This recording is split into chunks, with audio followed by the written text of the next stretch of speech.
Pulling up clean in the GL whip. Kenny Red Flash with a turbo kick. Lil Laredo, yeah, the name's on fire. Burning up the road, taking dreams higher. 0 to 100, no time to stall. Every frame, every post, yeah, he does it all from the streets to the screen. He's got that glow. Welcome to the ride, it's Lil Laredo.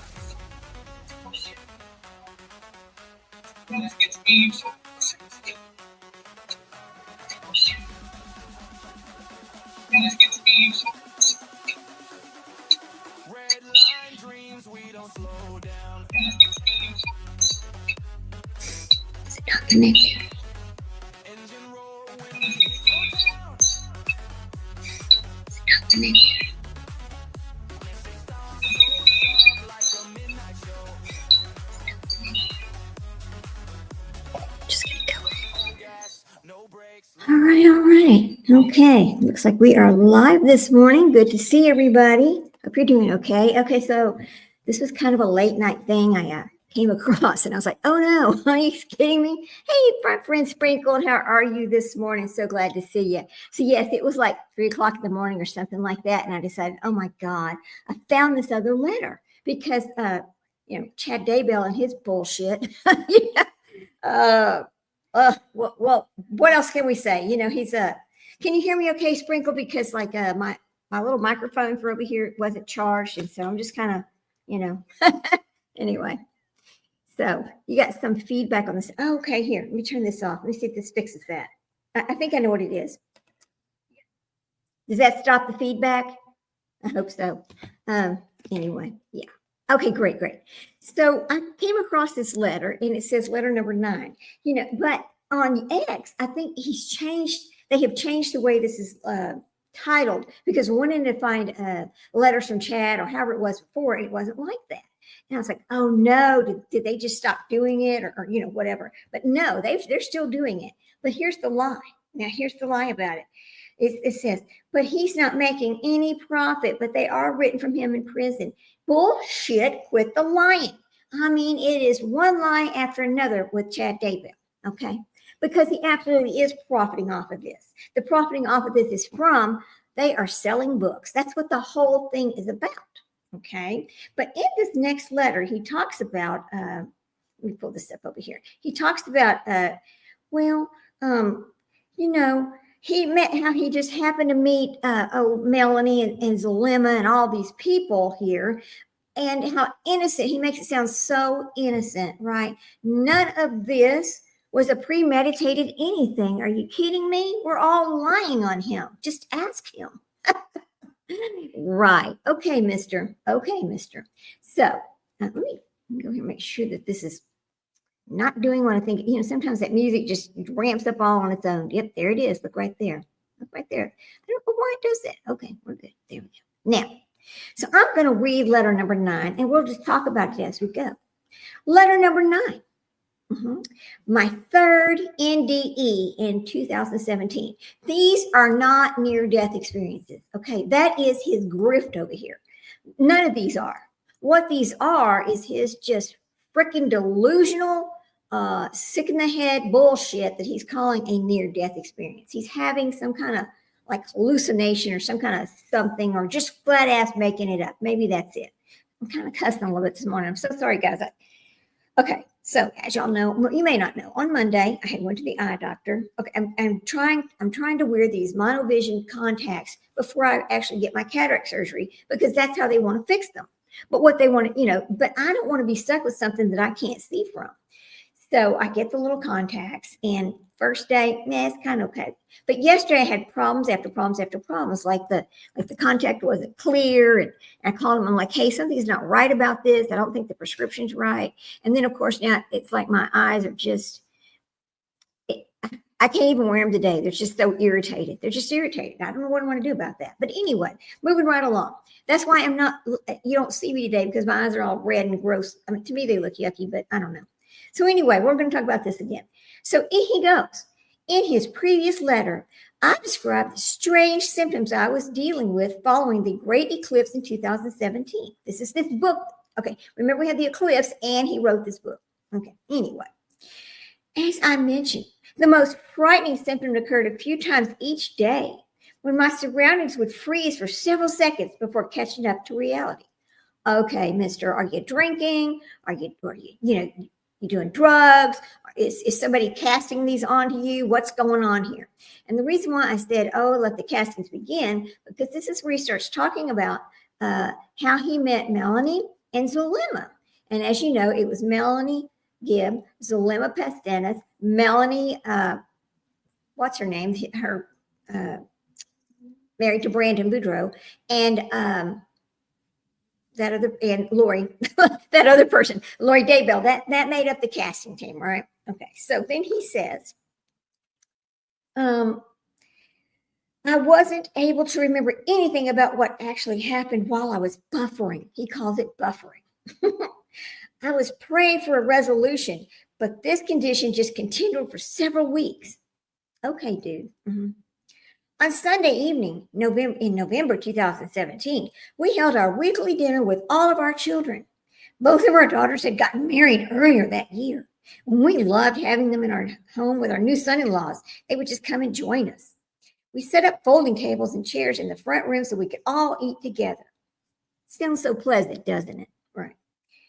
And then he says, after a delicious meal, we'd clear away the dishes and gathered around the table again to play cards. Now, that sounds like a great family time. It does. I mean, hell, we all enjoy playing card games after Thanksgiving or Christmas dinner. That's always fun. During the game, someone made a humorous comment. As we were all laughing, I suddenly felt myself just above the room, just floating to the ceiling. I was now looking down across, okay, he goes, I'm looking down. And I was looking at my son, who had been sitting across from me. Then my view shifted, and I could see through the outside wall toward the highway, where I saw a spirit dressed in black, just watching me intently. Sure you did. I'll tell you what you saw, Chad Daybell. You saw the fucking devil. I'm sorry, I said the bad word. Sorry. You saw the devil coming after you. Because you were already deep in having sinful thoughts. Remember Julie Rowe? Remember everything going on with Julie Rowe? There you go. All right. So then he says, she seemed to recognize I could see her, and she laughed delightfully at what was happening. This whole incident seemed to take about 5 seconds. Okay. Then instantly, I found myself back in my body, sitting in my chair at the table. However, the entire family was surrounding me with very anxious looks on their faces. They worriedly asked me if I was all right, and I was confused. I asked what was going on, and one of my son-in-laws said I should go to the hospital and get checked out. I said I felt fine, and I didn't understand what all the fuss was about. He did not have a seizure. No, he did not. That's not what this was. This is his daydreaming, in my mind. It's him daydreaming about his future bullshit. I'm going to call it that. All right. So then he goes, 2 of them jumped up and grabbed my shoulders, pulling me into a sitting position. They looked at my face and my mouth just drooped open. No, he did not have a stroke. Don't even think that. Then he goes, my eyes were glazed and vacant, as if no one was home. Well, nobody was home. You were daydreaming about your future missus, because we all know Julie Rowe was like your first Lori Daybell, okay? You were thinking about her and all that garbage. Just wondering why they were acting so concerned. I told them that it felt like only 5 seconds had passed, but they shook their heads saying it was about a minute in real time. Okay, all right. The incident disrupted the game, obviously, but once it was clear, I was feeling okay. Tammy and my children were ready to start playing the game again. My new son-in-laws were somewhat bothered by our seeming to lack of concern for my health. They were dismayed I didn't want to be examined by a doctor. Tammy explained to them that this kind of thing was somewhat a run-of-the-mill occurrence when it came to me. In other words, feel sorry for me. I'm not important to this family. I don't want to go to the doctor. I don't want to spend the money. I always put myself last, which is a damn lie. We know that he always puts himself first. Yes, ma'am, he does. We already know that. All right? He brainwashes everybody around him and puts himself first. My chest did hurt, though. And after another round of the game, I excused myself and went into the bathroom. I lifted my shirt, and I was shocked to see a bright red circle on my skin. It was about 3 inches in diameter. It was right above my heart. I lifted my shirt. The circle began tingling as if I had been branded. Okay. The devil calling you home there, Chad? Was the devil calling you home? Was he giving you his circle to mark you as one of his people so you were not part of the 144,000? Is that what this is? Who knows? She goes, after he has no heart. You're damn right about that, Sprinkle. He has no heart. Oh my God. So then he goes, after I lifted my shirt and began tingling, I called to Tammy to join me, and I showed her the circle to her. I explained I had seen a female spirit along the road who seemed happy I was out of my body. Was it Julie Rowe? Remember, she claims that she can, how does she put it? See beyond the veil. She can be beyond the veil. All right. Hey, Leslie, how you doing this morning, girl? You doing okay? So glad to see you. I know I announced it's kind of late. It was like 2 or 3 o'clock in the morning. What we're doing is just reading this Chad Daybell letter number 9. He just keeps putting these letters out. He's not going to quit because every time he does, he's pushing his books.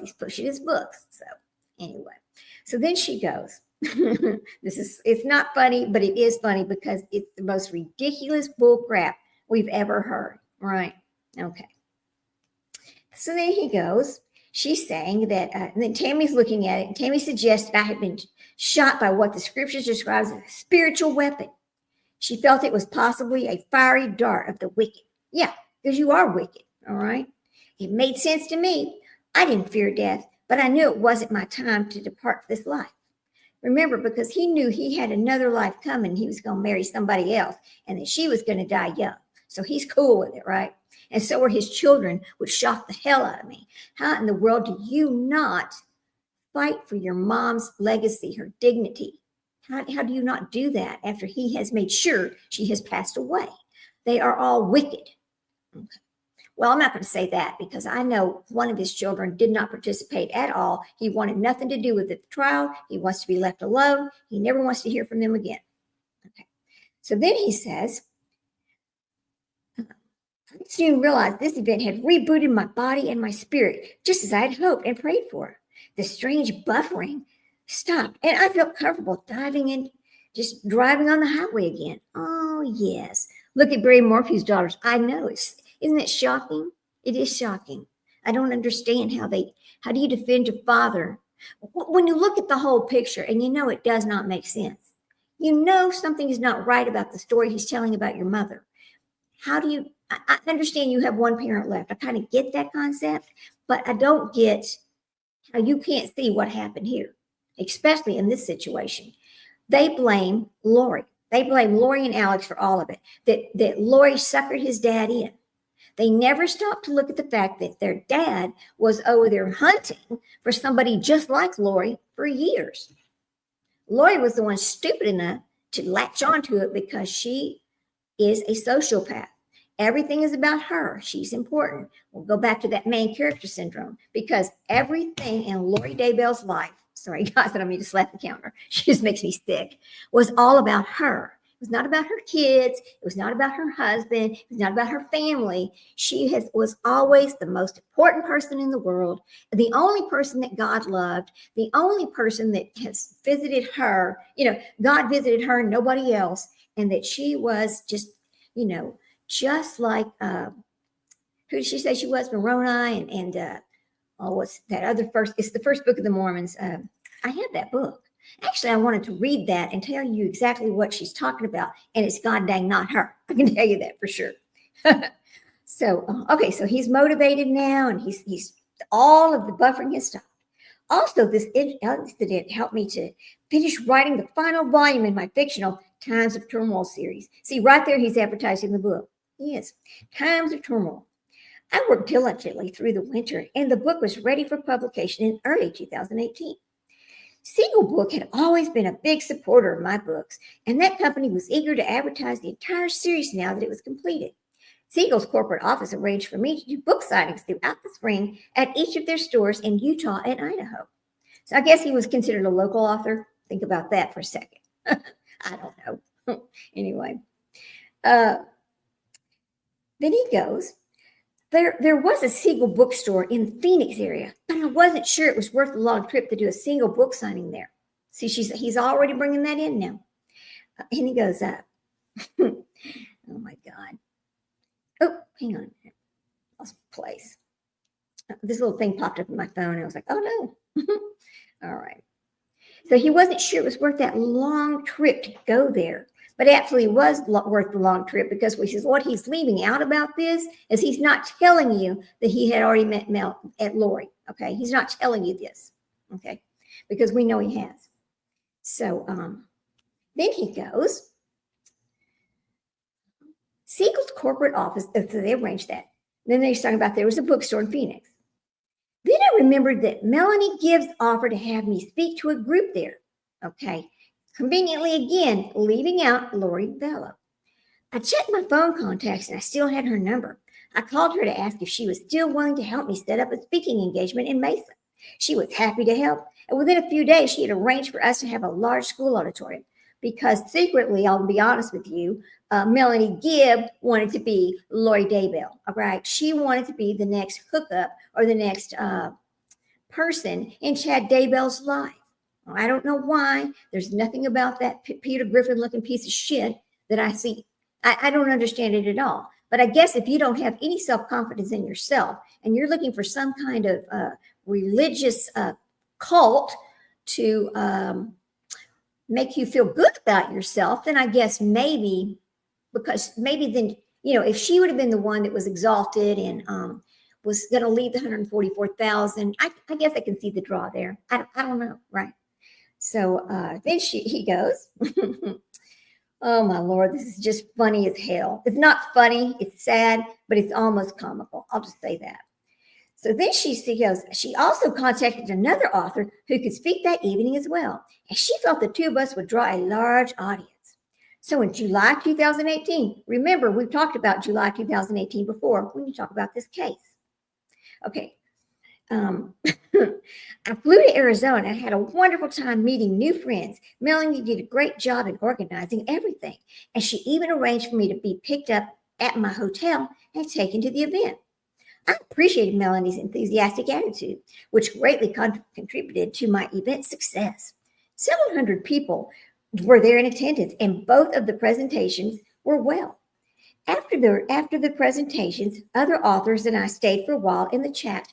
We chatted with the attendants and to sell copies of our books. Right there, he's selling the books again. Selling. What is it called? ABC. Always be what? Yeah. God dang him. All right. It's called always be closing. Selling, closing. Same thing. Here we go. Now. This was the first time I met Zolima Pastinas, a pleasant woman from Chile who was friends with Melanie. I told her I had served in the LDS missions in New Jersey among the Spanish-speaking people, and Zolima responded by saying something to me in Spanish. I had no idea what she said, and we got a good laugh about it. And she laughed about my language skills and how they had eroded. She bought one of my books, and I felt like I made a new friend. Oh, I bet you did. Once we had cleaned up the school and had put everything back in place, Melanie and another woman drove me back to the hotel so I could fly to Idaho the next morning. Who do you think the other woman was? It wasn't Zolima, was it? No. I guarantee you it was Lori Daybell.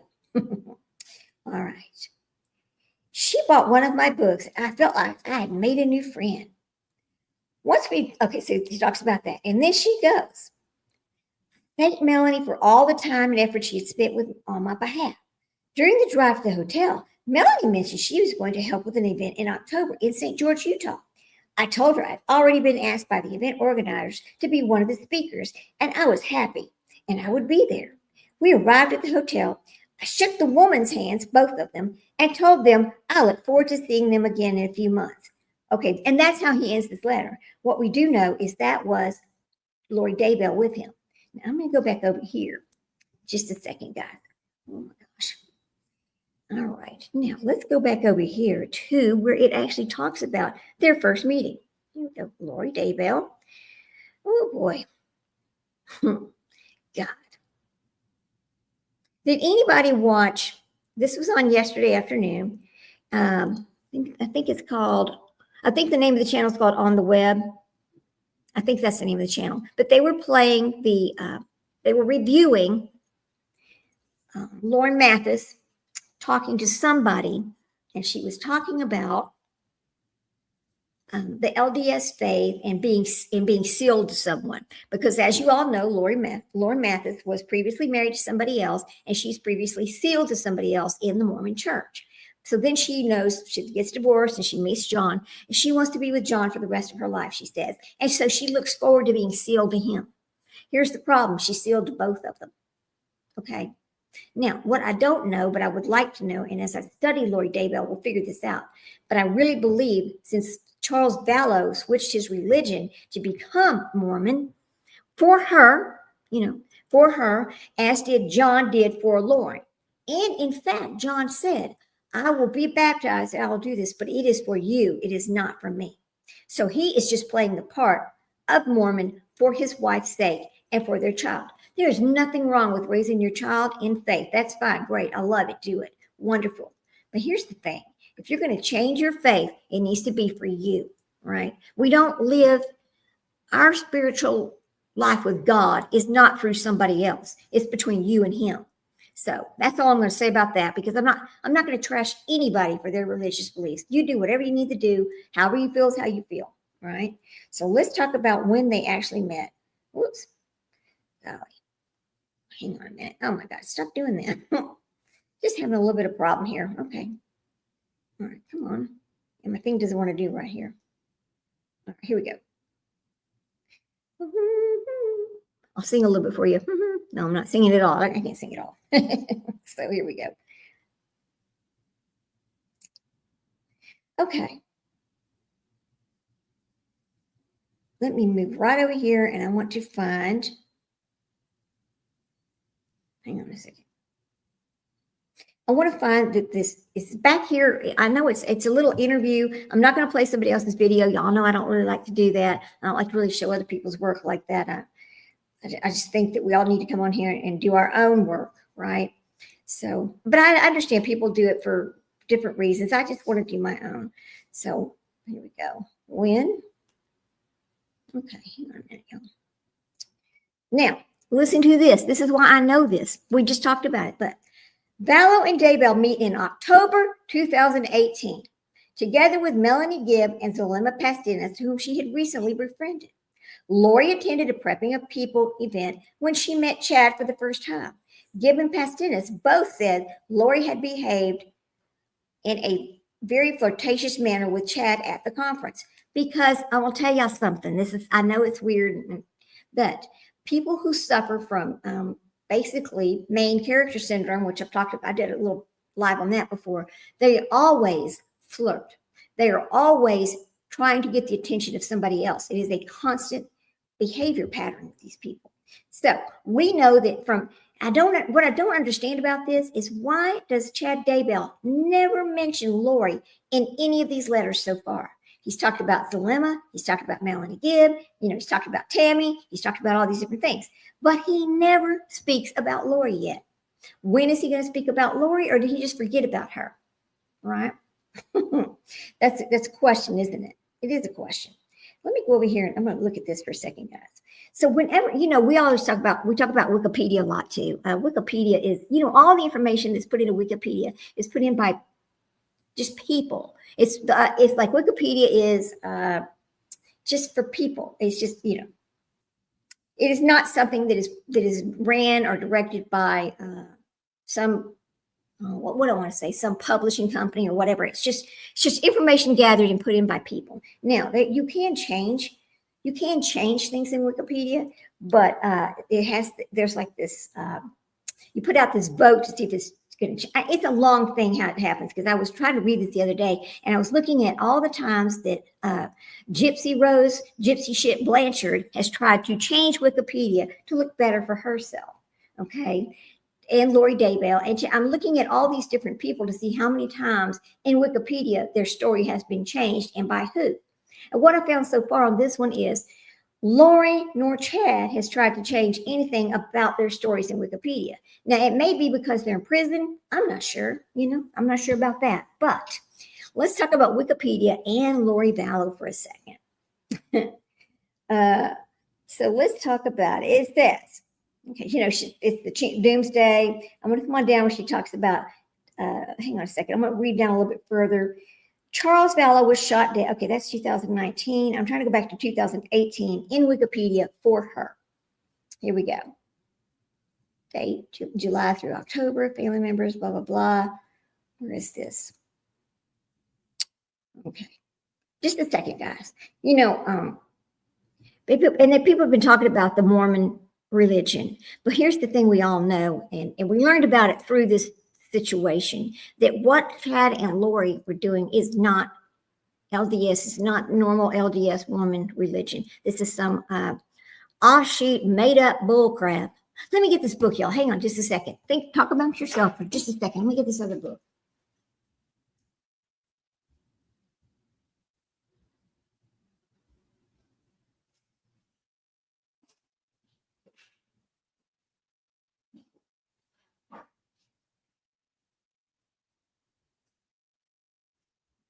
All right, I'm back.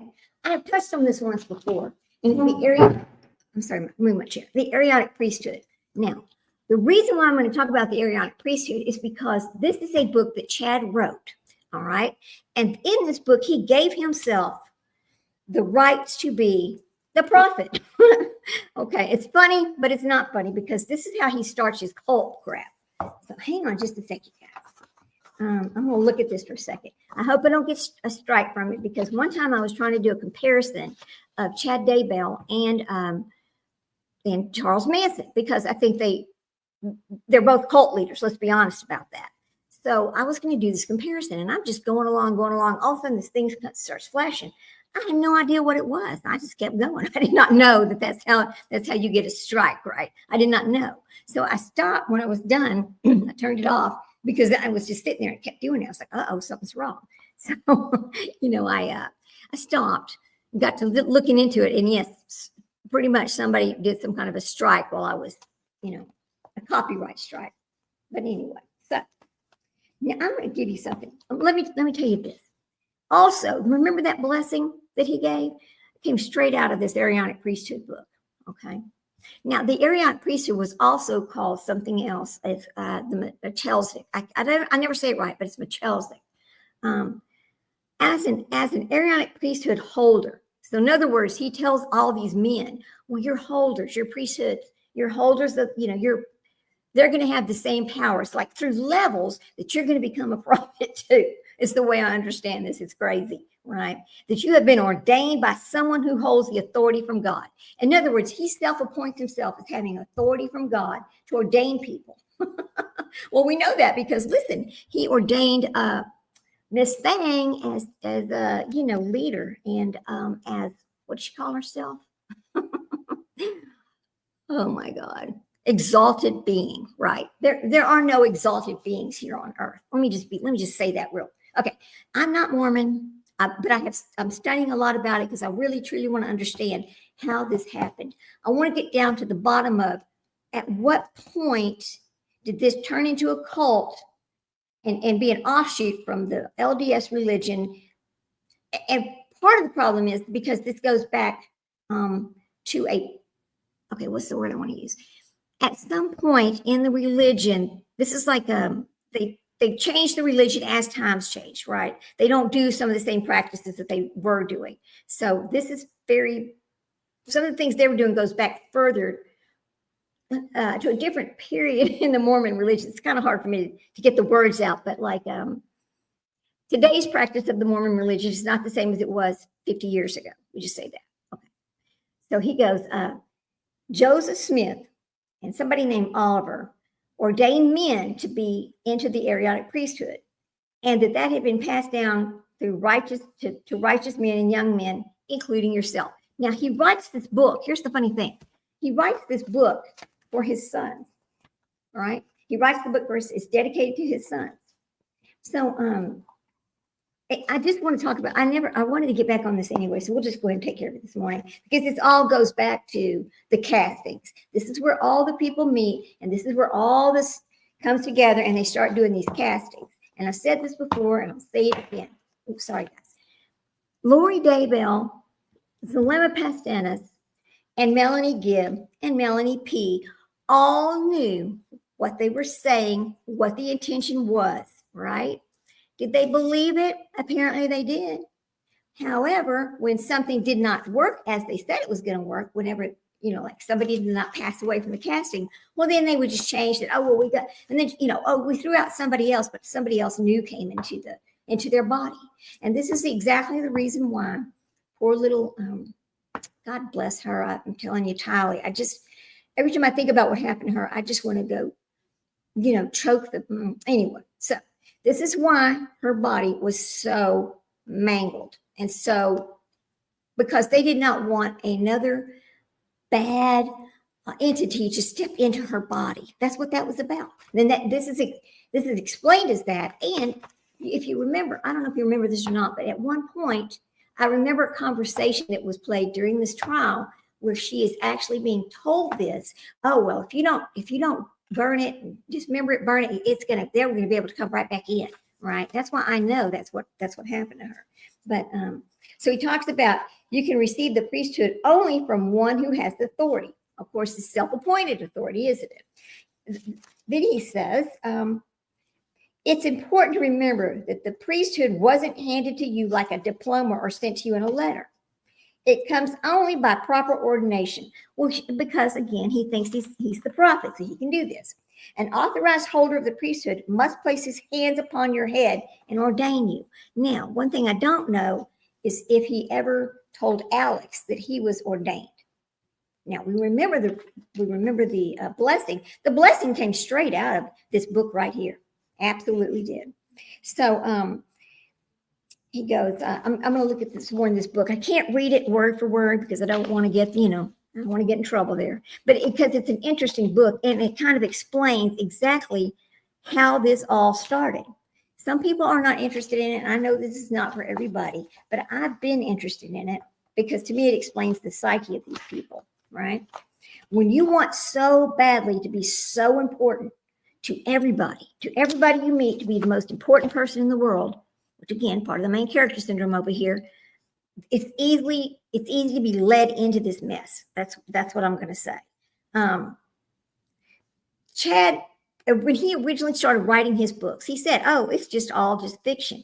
But then all of a sudden he turns it into, no, it's real. It's absolutely real. When he's got Lori believing what he's saying. He's finally trapped somebody into being his little puppet.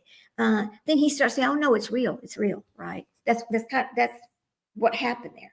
When he talks about that he had visions and that she had visions, these past lives, and prophesied things.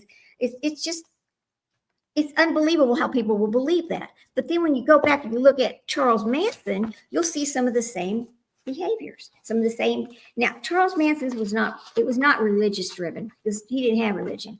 This was just his, what's the word I want to use? He made his own belief system and wanted to make everybody believe with him the same thing. I'm not going to use big words here. We're just going to talk about it like this. Okay, so now in this book, he always talks about floating above the room, right? Just his mother sent him floating down. Oh, not that part. Oh, here he goes. It always talks about how he was just these visions, the visions, right? And how these Arianic priests, they had just lived for many centuries. So they just be reincarnated to a new body, right? Oh my gosh. Let me move past Moses. Hang on a second. Because he talks about the story of Moses and the Lord. At one point, Chad even says that he is the brother of Jesus. That's right, the brother of Jesus. Oh my goodness. Let me hang on a second. Let me move over here this part. I have to find this little part. I have it marked, but hang on, guys. I know. Where is that? Hang on a second. I want to find this one part and read this to you because it will explain a whole lot. So the reason why he calls this the Arianic priesthood is because he says, it says A for authority, A for action, R for reverence, O for obedience, N for nobility. All right. They think there's some kind of nobility. I for integrity, and C for covenants, right? Covenants. All right. Okay, so hang on. He goes, let now he goes, we often talk about exercising our priesthood power. Okay. See, he's telling you right there that he holds the power. I'm not going to talk about that part. I'm going to move on. I'm going to move on to this other. Oh, here we go. Here. Okay, he's talking about that quarterback. He's talking, I mean, this book I'll tell you, it's really kind of hard to read, and it's also kind of hard to find. It's written really poorly, which a lot of Chad Daybell's books are. He is delusional, very much delusional. That's part of, hang on, let me pull this back. I'm sorry, guys. I just feel like I'm all over the place, and I don't mean to be, but y'all all know I have a little bit of attention deficit, whatever. Y'all know but I always manage to bring it back to where I started on. I just kind of get sidetracked a little bit. But in this case, there's a lot to be sidetracked by because there is so much garbage that all comes together into this perfect storm. So I'm going to pull something up over here, and it's called, hang on.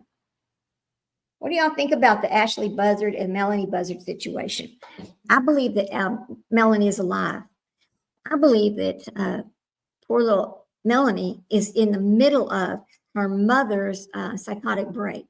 People are like, oh no, well, she planned this, that, and the other. She might have planned this, that, and the other, but I think she was in a manic state, not on meds, because her mother has already told us, the grandmother has said, well, Ashley is bipolar, right? You do too? Great. So she's bipolar. And so in the middle of this, man, these manic episodes can last for days. It's not just hours. They can last for days, especially when you're not on medicine. My fear is in the middle of all of these things, because she's running.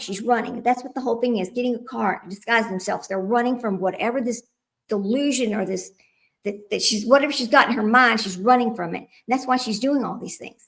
And I'm thinking that somewhere in the middle of this, because she brings the car back and all that, somewhere in the middle of this, yes, an unmedicated bipolar, exactly right, Leslie. In the middle of this, she drops this child off somewhere, and I don't know if she even knows where she dropped her off. Now, remember this guy came, I know this is not what we're talking about, but I thought about it for a minute. This guy comes out and says, oh no, she told me where she was, and so he told the police. Well, if that's where she really was, she would already be home because they have investigated what the guy said. Is the guy lying to us? We don't know. Of course, we're not going to know. But that really is so scary for this child. I can't imagine somebody hiding her, but I can't imagine somebody not knowing that they were being put in the middle of a situation and then not be able to get out of it because they've got this child over here, they're harboring, that's been, that the whole United States, everybody's looking for this child. So I can understand how this could kind of happen. So here we go. Now, listen to this.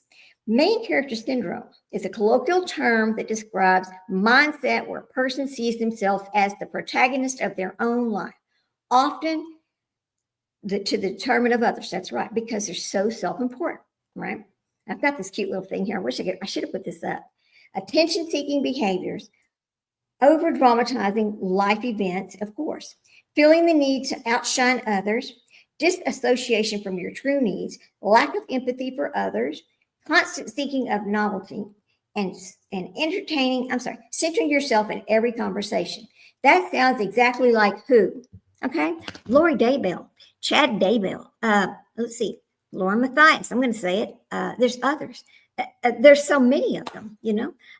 It's just like this is kind of a part of the psychopathic behavior, I think. Let me see how it goes together. I think they go together, actually. It's not a term you hear about very often. In fact, I never really talked about it until the Lauren Matthias thing. And I was like, you know what? Because she is married to a doctor, a psychology doctor, and she's not diagnosed with anything that we know of. I mean, I'm sure she has depression. Look, her father was in jail. She's been through a lot of different things. I'm not going to say anything bad about her. I just think that she suffers from this, and what she did was terrible. And you don't falsely accuse people, and you don't use the court system to get your way. So that was very seeking attention right there. But anyway, so it's a personality flaw that describes the individuals with self-obsessed perception of the world. So she lives in her own little world there, and that just fits Lori too, to the T, right? And here's the thing. They're a narcissistic tendency where one acts as if they are protagonists in a movie about their own life, often paired with the belief that everyone in their life is a side character who only exists to serve their own narratives or plots. Guess who else is just like that? Letitia Stouch. I call her Lucretia. Lucretia Talento. She's Lucretia Talento to me.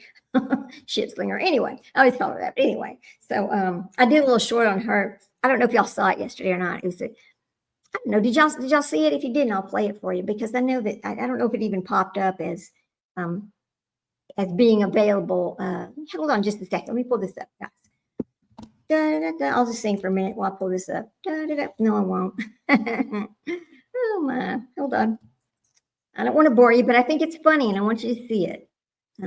So go to our own channel here. Da, da, da. Okay. Now then, let's go over here. Boop, boop, boop. Here it is. Okay, I'm going to play this for you. Hang on. Yes, from the mind of another crazy. Here we go. I'm not crazy. I'm just joking. Anyway, there you go. I don't know if you can you hear it? Okay. Can you hear that, Leslie? Or Sprinkle, can y'all hear that? Okay. I got to put my other earbud on to see if I can hear yet. Anyhow, it should be charged enough now. It wasn't charged, but I think it should be. Is it charged connecting? I think it is. Here we go. I think it did connect. Yay. Oh, I didn't play it, did I? Sorry. Here. Oh, I got to hang on a second. I got to fix it. Whoops, stupid. I forgot to share my screen. Okay, stop. There we go. Yeah, I got to share my screen. I'm so sorry, guys. I forgot to show it. I'm like, can you hear that? But I didn't show it. Craziness. Here we go. All right. Here we go. Now you should be able to see it. All right. There. Now, there you go. Yes, I made this yesterday, I made it the other day. I played around with it just a little bit to show it, but then I didn't show it. So anyway. All right. Okay, here we go. Okay, it's kind of, I got to start it. Hello, stupid. Hello. I can't even get right. I need another cup A of cell coffee, I block, think. a woman with a defiant spark in her eyes and a wild plan. I wish I could. She's the mastermind like behind her. an unlikely empire, slinging grime-stained sweatpants from behind bars. They call her the Toothless Wonder, a legend etched in prison lore. Born with number 197,179, she's more than just an inmate. She's a symbol of rebellion. She might not have a perfect smile, but her bite is legendary. She starts riots just to feel alive, a queen ruling her own chaotic kingdom on eBay. One pair of dirty couture sweatpants And at a this is all time. true. The guards try to contain her, but her spirit is a wildfire they can't extinguish. She's the glitch in the system, the anthem for every lost desire. Dancing through the flames with a fearless, toothless grin. If you enjoyed this story, don't forget to like, subscribe, and hit that notification bell for more Tales from the Edge. Thanks. Okay, I just want to show that for a minute. It's kind of funny, isn't it? But actually, all of that came from something that Alex, I think Alex Erickson had gotten. Oh, hang on, stop. Oops, all right. Okay, so somebody had gotten some prison records, and we found out that she tried to start a riot, that she got in trouble for selling, nasty sweatpants on eBay, just a few things about her. And I thought, my God, that would be so funny if I made a little short about it. I'm also going to make a little short about Diane Downs. Now, Diane Downs made a statement, and I'll tell you who else used this statement. Think about this. Yes. Diane Downs used this exact statement. All right. And it's saying the trajectory will prove.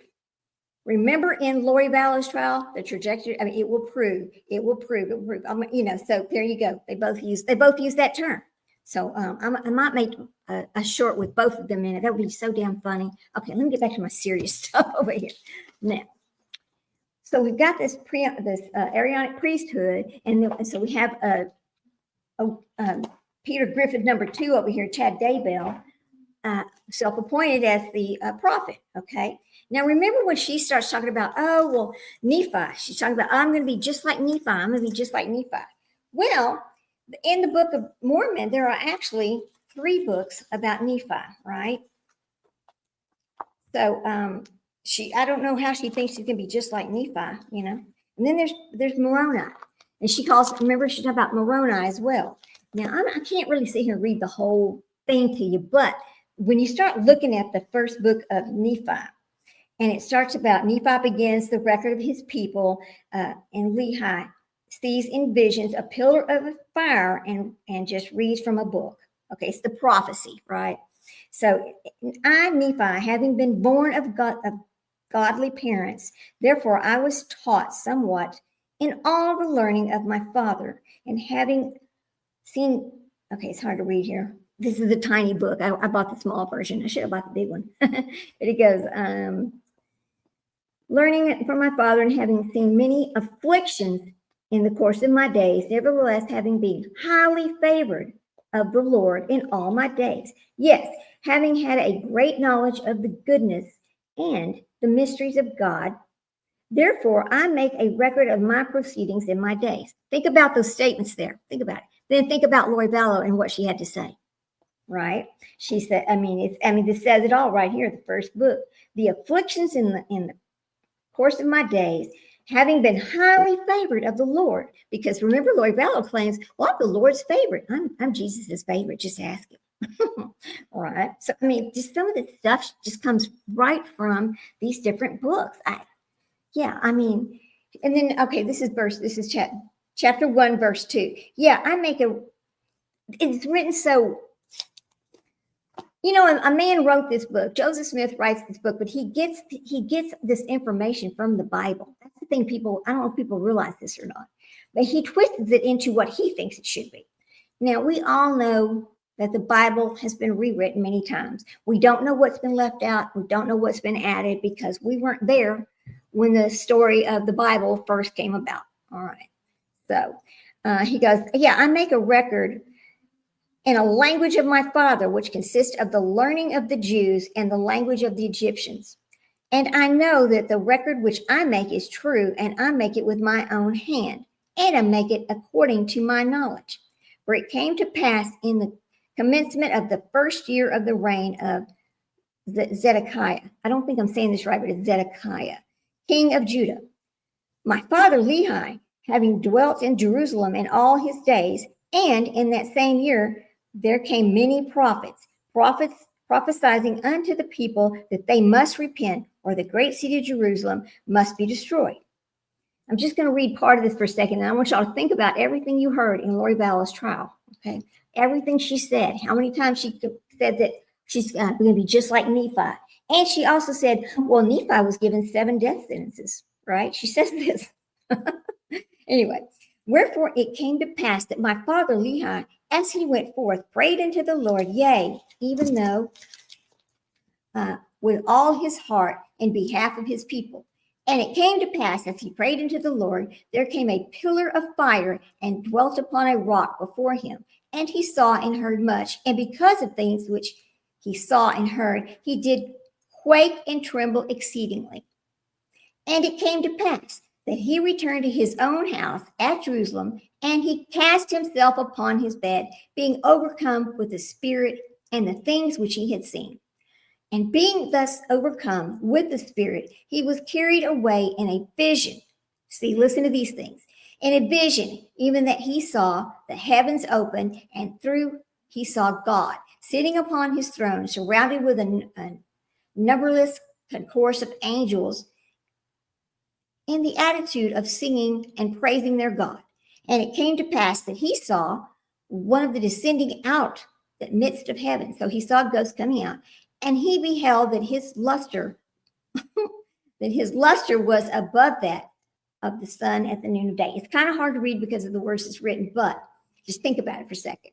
And he also saw 12 others following him, and their brightness did exceed that of the stars in the heavens. Okay. And that came down and went forth upon the face of the earth. And the first came and stood before my father, and gave unto him a book, and bade him that he should read this book. Okay. And he read, saying, Woe, woe unto Jerusalem, for I have seen thine abominations. Yes, and many things did my father read concerning Jerusalem, that it should be destroyed, and that the inhabitants, therefore, many should perish by the sword, and many should be carried away captive into Babylon. Now, okay, I'm just going to read this a little bit because I know it's a little bit boring, but there's so many things that Lori Vallow said, even in her trial and everything that she's ever said, that just brings you right back here, that she had studied the book of Nephi, all 3 books, many times. It's almost like she decided that she must have been there at that time, because they had the visions and all that, right? Let's see if I can find the one. I want to find this one verse just a second. I should have marked it. And now I, Nephi, do not make a full account of the things which my father hath written, for he hath written many things which he saw in visions and in dreams. And he also hath written many things which he prophesied and spoken to his children, of which I shall not make a full account. Okay, so the visions and the dreams. Okay, so we have, Chad Daybell over here claiming that he's had near-death experiences. No, they're visions and dreams that he's making up. That's all they are. That's it. Now, okay, so I just wanted to talk about that for a minute, but I know I've been on almost an hour, but I mean, it's really comical what they use to bring up this whole bullshit, right? Because that's all it was. It just shocks the crap out of me, actually. I don't understand how anybody could sit there and believe this mess. And back over here in the Arianic priesthood book, he talks about, remember the blessing he gave? Remember that blessing? Let me tell you something, it's straight out of this book. I'm going to see if I can pull this up right quick. Hang on, guys.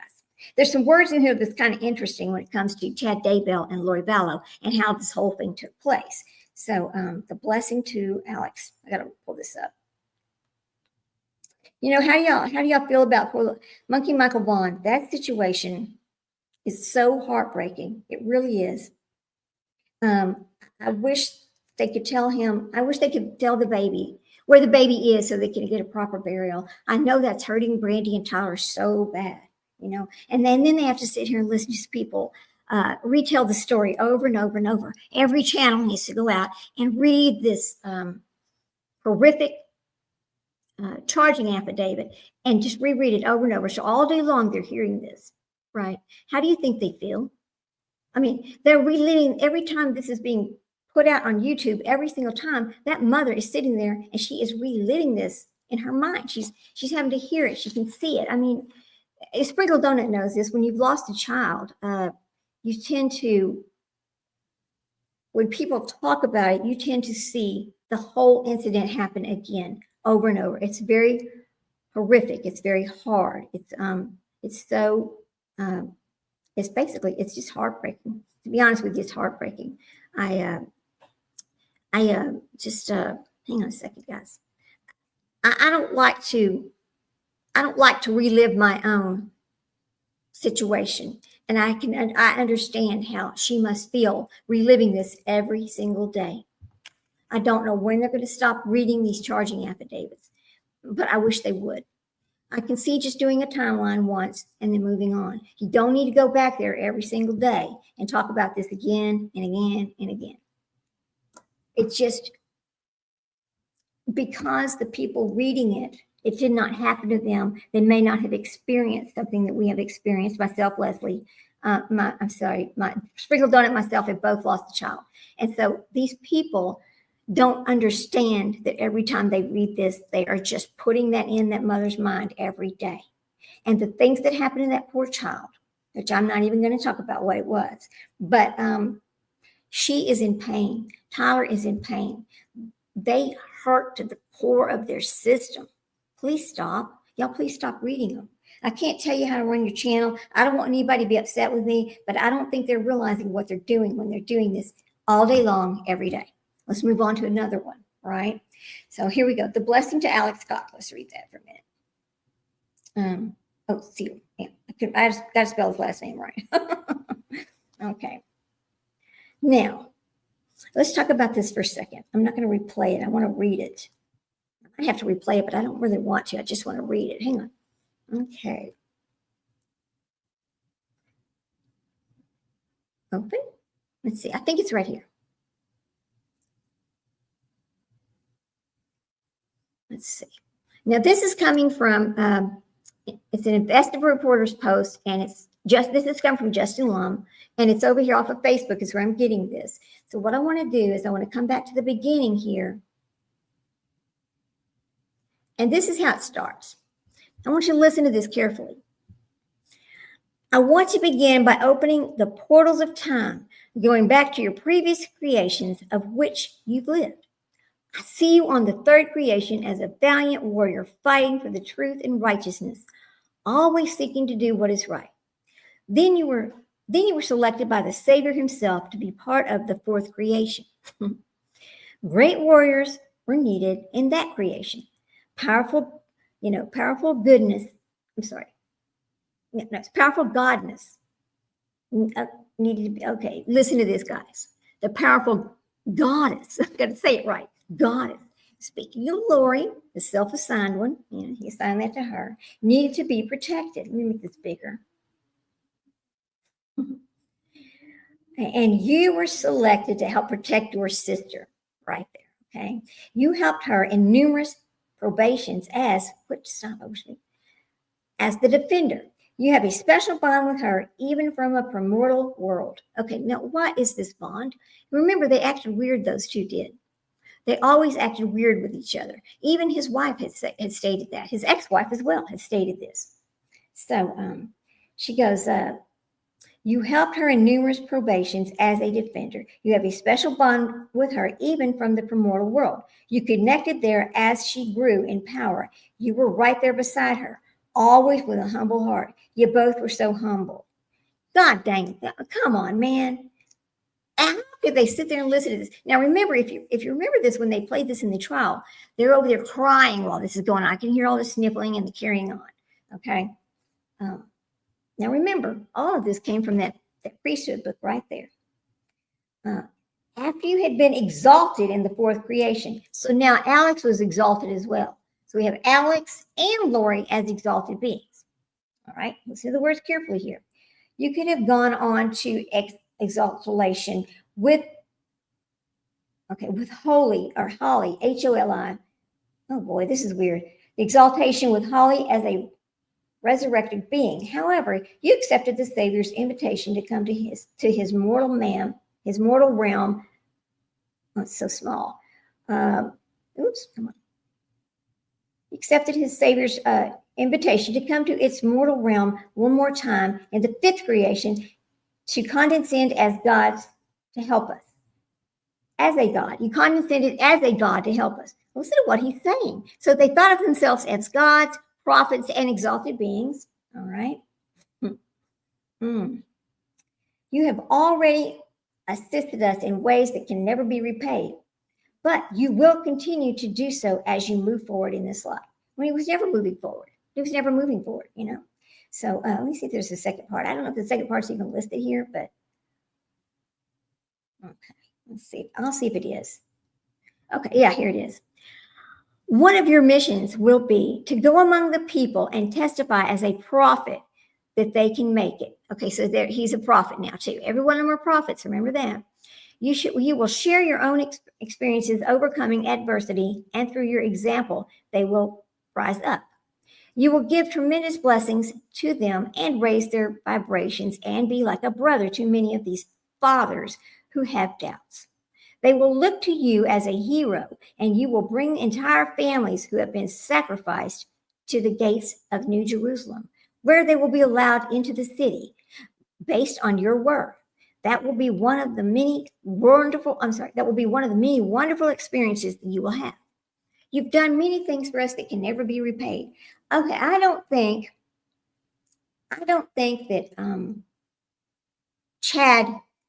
that Alex killed these people by himself. I really don't. I mean, they did find a hair on the tape from poor little JJ, right? So I think that Lori helped hold him down while Alex did the taping. I think that's what happened there. And I think that somehow they separated Tylee from the house, and at some point, those two were together. the thing about it is there's no way to know how she passed away. We only know what the end result was and how she was treated in death. Okay. So I just wonder which one of them did what. I always wonder, did they strangle her? Because but it would have taken both of them to do that to her. There's no way one of them could have done it by themselves. She was not a small person. She was strong, right? I don't think she did it. I think they both did it, to be honest with you. And I think he just had to finish it up like that. So then he goes, I see you in other assignments across the world, always serving as a missionary.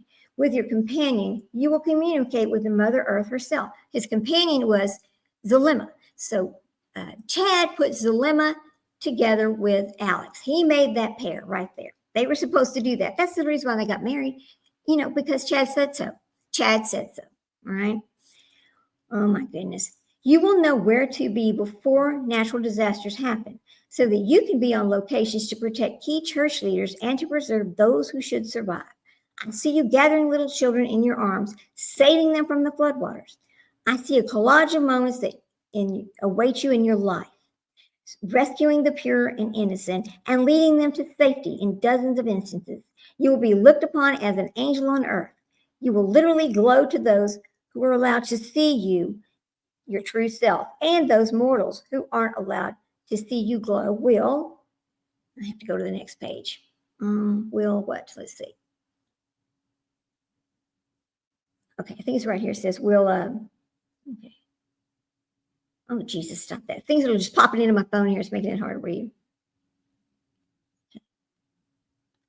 You will, let's see, after many services, the second coming, okay. After many services of the second coming approaches, you will know when it's time to move to the other side of the veil. One day, your spirit will leave this body, and that has served you well, and you will be greeted by the Savior himself. You will already know him, but the reunion will be on a greater plane. The vibrations you will feel at that time will exceed all others. After a day or two, you will be raised to, after 3 days, remember, Jesus was raised to the heavens. Okay, so here he is saying, oh, Alice, you're going to be just like Jesus, and after a couple of days, you're going to be raised up. Listen to this trash. It's unbelievable, really. But how could they believe any of this? I don't understand. It's so hard for me to understand how they could believe any of it. And then he says to him, you will be resurrected. So when the Savior does return, you will be right at the front of the amazing team of angels who will sweep the earth, much like described in the book of the renewed earth. Another book, right? Another book. Everything he does is about selling a book. That's the thing I don't think people realize that. He finds a way to throw that book in there every single time. The letters, even this blessing right here. Okay, now here's the thing about these blessings. They're not supposed to be, it's supposed to be between you and your prophet, right? It's not supposed to be between you, your prophet, and everybody else. But I guess because she was an exalted being and his sister, they made an allowance that she could listen, because that's not really how it's supposed to go. But none of the rules they followed were actually LDS or the Mormon as we know it, right? So then he says, it's just so crazy. It will bring you great joy to help Mother Earth transition to a terrestrial realm and burn away celestial refuse, the people who don't want to be, apart. So here we go.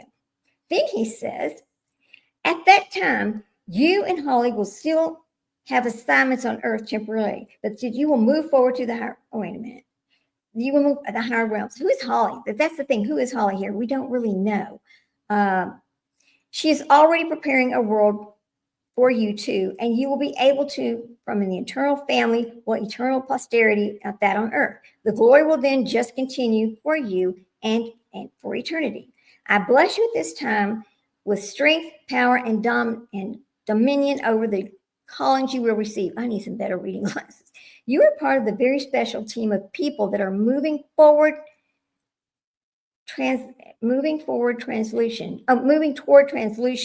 and transfiguration. And the Lord will be with you at that time. You will be a patriarch in your own home, and you will be giving blessings similar to this one. That's right, because he's made you a prophet right there. Now, he goes, similar to this one, your veil will be essentially gone. You will be able to see into the past and into the future, and you will share it with the people, the great knowledge and truth. I bless you with this protection throughout your mortal life. You now have 9 angels assigned to you by which they watch from all sides. You have a great mission to fulfill. I bless you with a strong protection against Satan and his followers, but you did not protect him against you. Because you are a spawn of Satan, Chad Daybell. Right? I think he is. Anyway, he goes, his followers, including Lucifer, Cain, and anyone else who seeks to oppose you. You will feel a new vitality and strength, and you will use your priesthood to defend against them. I close this patriarchal blessing, assuring you that you will rise to the eternal glory, that you will have an eternal family, and that your exaltation is assured through your faithfulness in the name of Jesus Christ. Amen. Okay, so that's kind of the patriarchal blessing there. But it just goes all back to this priesthood book and this self-character syndrome, because all of them have it. They all have these narcissistic personalities. They all have this. It is a mental health problem here. It is not. Nobody gets up one day and says, "Hey, you know what? I think I'm just going to go ahead and claim to be Moroni, or I'm going to claim to be exalted, and I'm going to leave the 144,000." Nobody wakes up and says that shit one day. This is something that's just put into your head. It's put in there by basically somebody who has influence over you. So why did they have influence over him? I don't know. I don't know why. I don't know. Well, yes, we do know, because he said everything to Lori Vallow that she wanted to hear. All right, because he fed her need to be in her story. He fed her what she needed to hear to keep her as the main character in the story. Remember Letitia Stouch and Lori Vallow. They talked about movies and different TV shows and characters from these movies or TV shows in their situations, right? The vampires, the zombies, all that shit. Okay. Now, I'm going to tell you something about the Book of Moroni, because she talks about Moroni too. Now, Moroni writes for the benefit of the Lamanites, the Nephites, who will not deny Christ and are put to death. Okay, so listen to what it said right there. Moroni writes for the benefit of Lamanites, the Nephites who will not deny Christ are put to death. So the people who says, no, I believe, right? But in this book right here, there's something that I want to bring to y'all. Hang on a second. I know we weren't really having a church thing this morning, but it all kind of goes together, because when you're talking about main character syndrome, which is a big issue here, it all comes back to the self-importance, right? So hang on a second. Let me see if I can find this one little word here that I was looking for. Hang on just a second. I don't want to read the whole thing because it's pretty long, but it goes back, and we're elders, ordained priests, and teaches by the laying of the hands. Okay, laying of the hands. Now we're going to talk about casting. This is how the casting comes about, right? Because castings is what really started the murder binge. It just did. So let me come back over here. Hang on a second. And then I want to find exactly where I need to be looking. Hang on. No, I don't want to see that. Here we go. All right. Here. So in the Mormon book, Book of Mormon. Here we go. Shit. The wind's blowing really hard out there this morning, but it's warming back up. I hate that. I thought we were going to have a little bit of winter here, but I guess not. The Book of Mormon. Moroni. Castings. Okay. Hang on. All right. Hang on. You got to spell it right, stupid. Okay. Castings. All right.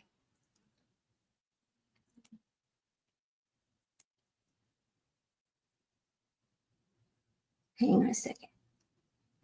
No, I'm talking about the real Book of Mormon, not a musical. Oh my gosh. That's crazy. All right. It's trying to bring me to some, musical. I don't want to watch musical. I want to talk about where castings began, because it starts in there. So the mention of castings, it's actually casting ceremonies, right? Or casting, it is the ceremony, because they do it together. Mention of casting ceremonies in the Book of Mormon. Hang on. The only reason why I want to talk about that is because, oh, you got to go to work. I'm sorry. Have a beautiful day yourself, Sprinkle. We'll talk later. Thank you for coming by. I always appreciate you coming in. You know that. You should have came up with me, but I know you got to go to work. So, okay. Here we go. So it says, let's see. Hang on a second. Let me find that.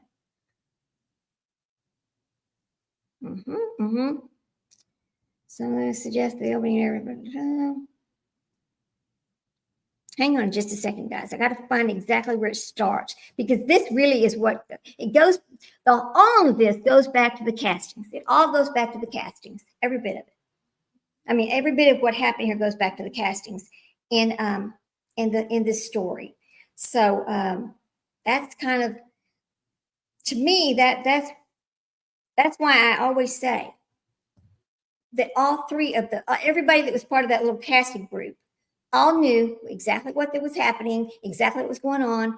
And at some point they had to know these people were damn dangerous. I know they knew they were dangerous. They had to know it because when they talked in the casting ceremonies that they would do, they actually talked about people dying. So, I just don't understand why nobody said a word. I got to find this though. It's really, I want to talk about this because I think it is the Book of Mormon. Okay, and a sec. When does casting spirit? Oh, you got to say casting spirits out. Start. I think that really has a lot to do with perception of herself, Lori Daybell, right? Okay.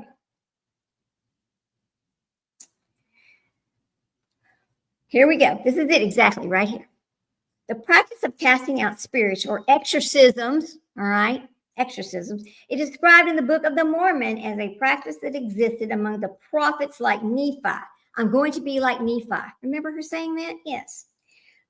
Jesus also taught that this power would be given to believers after his resurrection, and a specific prophecy was given to his followers on the American continent that they would have power to cast out devils in his name.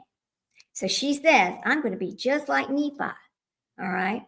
Nephi cast out devils and unclean spirits from people who were then healed and testified to the power of God. Jesus promised his followers that those who believed in him would have the power to cast out devils. But they turned it into zombies. Think about that.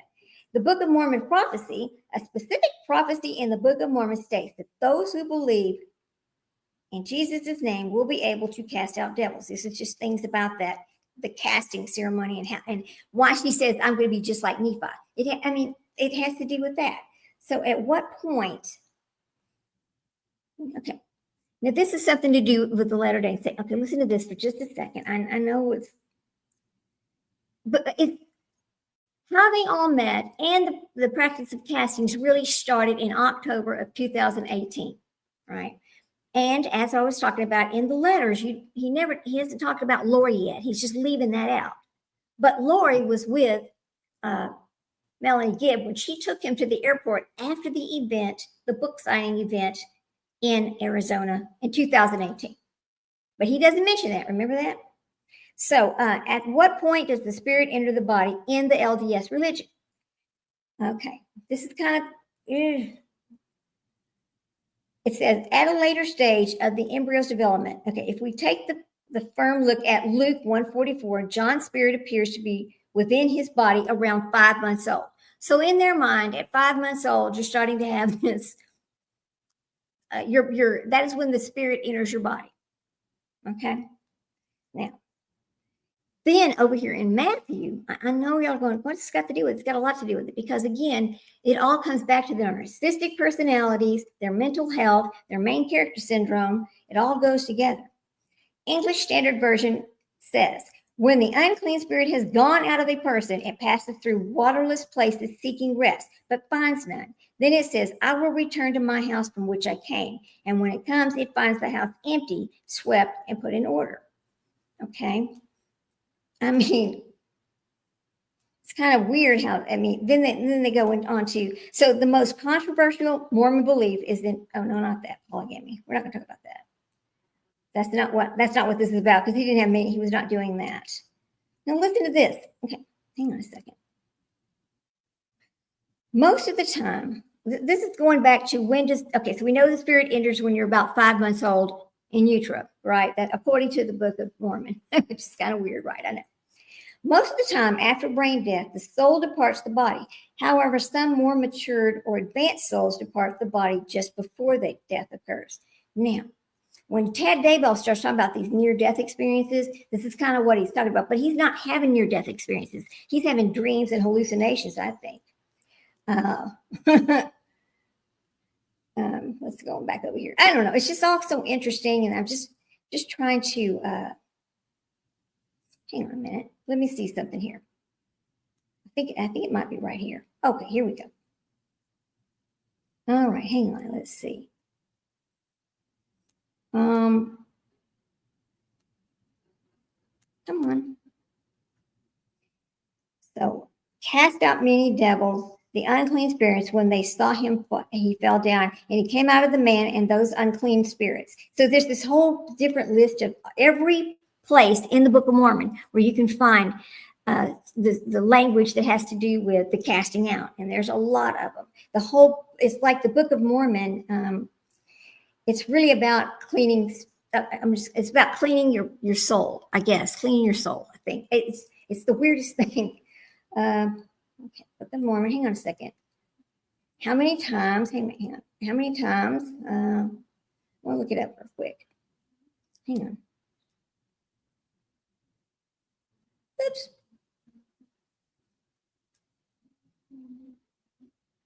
Look at something.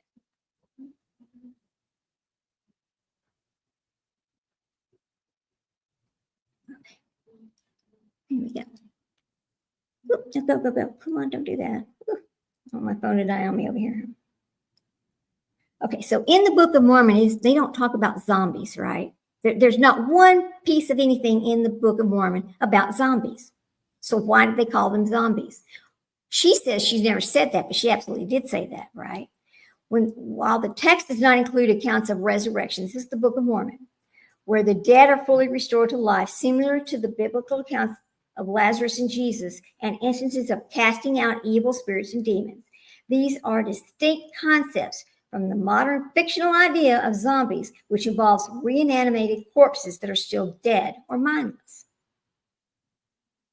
So there is no zombies in the Book of Mormon. So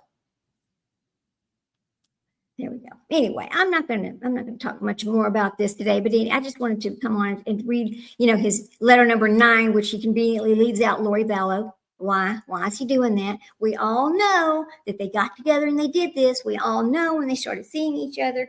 I wonder, here's something I want to know. Does Lori Vallow know that he does not include her in any of these talks, or he never includes her in anything that he's doing behind bars? Why? Why does he not include her?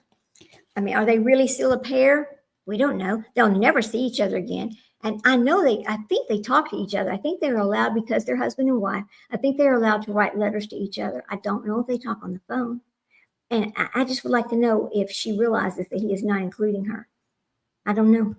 But he also spoke in his previous letters, he spoke about in letter number blah, he's going to tell you this, that, and the other. He's just setting everybody up to hear the story again, but in his own, the way he sees it. And again, he's just not guilty of anything. Just ask him. All he did was try to preach the word to them. He doesn't even know why they did all this. It just don't make no sense. Just ask him. Silly shit. Anyway, y'all have a wonderful day. I got to get going. I have things I got to do. I just wanted to come on this morning and talk about letter number 9 from old Chad Daybell. It's on X, but they've kind of changed. The way his listing was listed before is not the same. She's changed that a little bit. I do believe his daughter is the person putting all this out. And remember, she was so incredibly brainwashed. So brainwashed. Anyway, have a wonderful day. I'll talk to you guys later. I'm sure I'll see you on somebody's live at some point today. As I always say, be careful, take care of yourself, and hug your babies. Bye, guys.